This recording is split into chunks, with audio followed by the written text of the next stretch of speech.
Hello and welcome to the Vlogging Pod. Tonight we are talking Am I Being Too Sensitive from the Reddit Reads. Today, the article I've chosen is my BF being dramatic or am I just being sensitive? So I don't know how I'm feeling and would appreciate an outside perspective, excuse me, on how I handle a situation. I would like to preface this by saying that my BF and I have been together for almost 2 years now and live together. Tonight, after he got off work, he ended up surprising me and hanging out at my job until I got off. Now, after having an already long day, I want nothing but a tranquil and placid night because I'm very sleepy. We get into his car, and upon entering the seat, he tells me to not step on his food. However, there were food trash bags and empty soda cans in the floor of the passenger seat.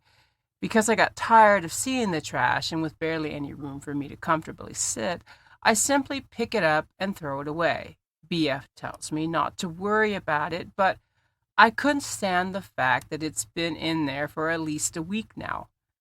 I know this because I remember getting in his car a week ago and asking him about the trash, to which he replied he was going to throw it away. Once we get home, I remind him to not forget his food in the front, and he asks me if I can carry. I won't lie, this did annoy me because my boyfriend always asks like he can't do anything. At first, I tried to get him to carry his own food, as I'm tired and I'm just getting off at a 9-hour shift, sore, and not to mention on my monthly. However, he doesn't consider all that and still asks me to carry it, and which I agree to. We get in the house and begin to get settled in for the evening, but as we're taking our shoes off, I ask my boyfriend while he is walking over to the couch to sit if he can come back and take his shoes off by the door. He has a habit of taking his shoes off anywhere and leaving them in the middle of the floor, instead of removing them by the door like how we normally do. I'd also like to say that when he does this, that he does not even move his shoes by the door. It is me who is picking them up and having to then place his shoes where they belong.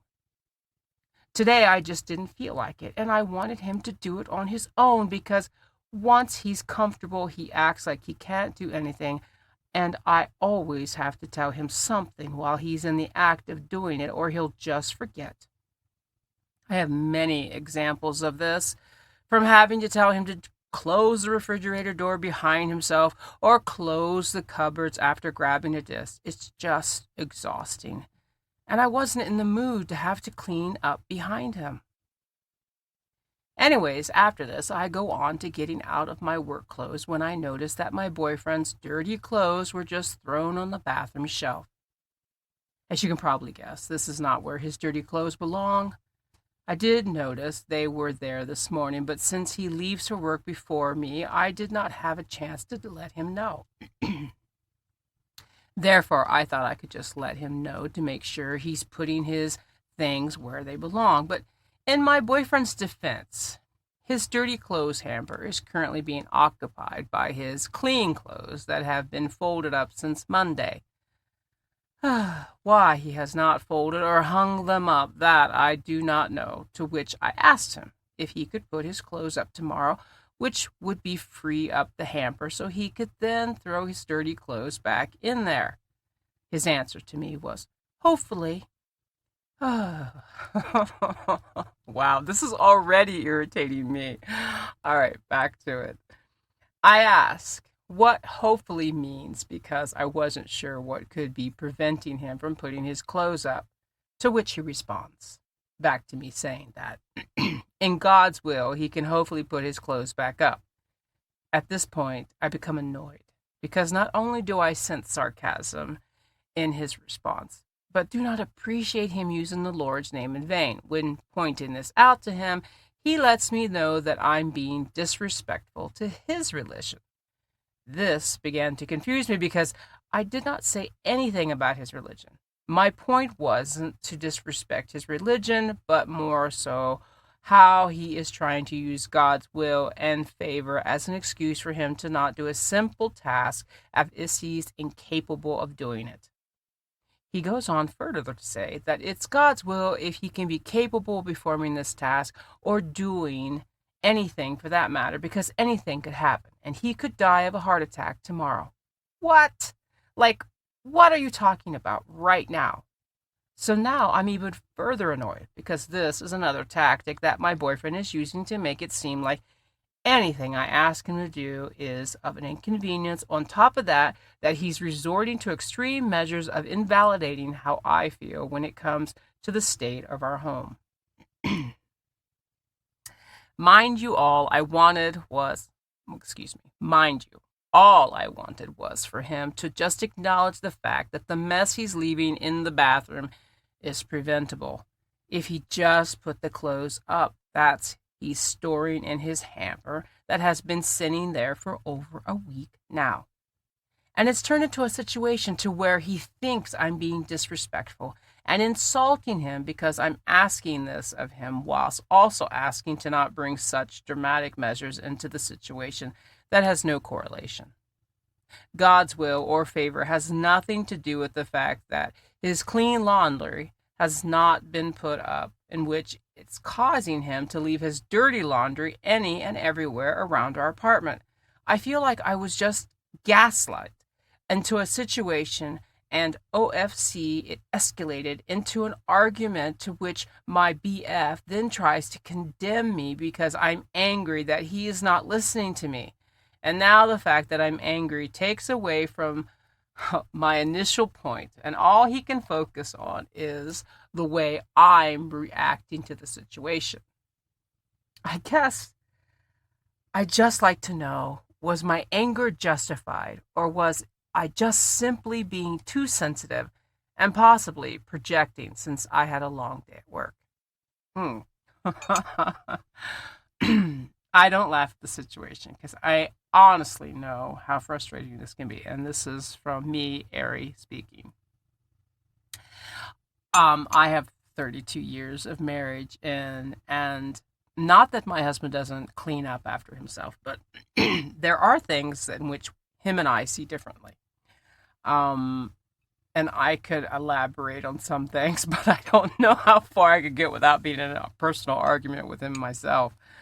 But through the years, there are things that mean more to me as far as like putting your clothes up or doing this or doing that. And the same thing for him. I started doing my laundry in my she shed. I bought a little washing machine, a little dryer, because he got tired of my laundry building up. We do our laundry separate. This is after years of not doing each other's laundry the way the other person would prefer. So we just resorted into doing our own laundry. So I think based on what I just said, on that part of doing laundry, it's a compromise. I started doing my laundry out here in the she shed, which it's a smaller washing machine dryer, so it keeps me doing my laundry 1 or 2 days. In fact, if you listen closely, you might be able to hear my washing machine out there on spin. So I think it's that kind of compromises. I don't know if they're in a place of that yet, or maybe it's just not realizing that. So for me, about the laundry, if you were just taking the laundry situation, his car is his own domain, unless it's a shared car, then I would have an issue there. But if it's his own car, I don't know how much of a say she has over that. But as far as the apartment as shared domain, I would probably say that there has to be an area or a situation that he claims, if it's an extra room that you have as an office or something, that his stuff can pile up in. And you can say, I'm not cleaning this room. This is your domain. This is your section. So if it becomes a mess, if it becomes a disaster, it's on you. As far as his folded laundry, are you doing his laundry? If you're doing his laundry, then I would stop. I would let him do his own laundry. I mean, if it's piling up, you've done all the work, and he's just letting it sit for over a week without putting away, then let it become his full responsibility. Once you realize he doesn't have any clothes, he'll have to clean them. He'll have to put them away at some point to realize to make more room for the clothes wherever they're going. That's my point of view. I mean, it might be different for every person, but that's from my personal experience after 32 years of marriage. Thank you for listening in today, and I hope you like this I Am Being Too Sensitive edition. Currently, today, I am recording this edition not from the porch, but from the sound studios of the She Shed. Have a great evening, everyone. Thank you again for listening. Till next time. Bye-bye for now.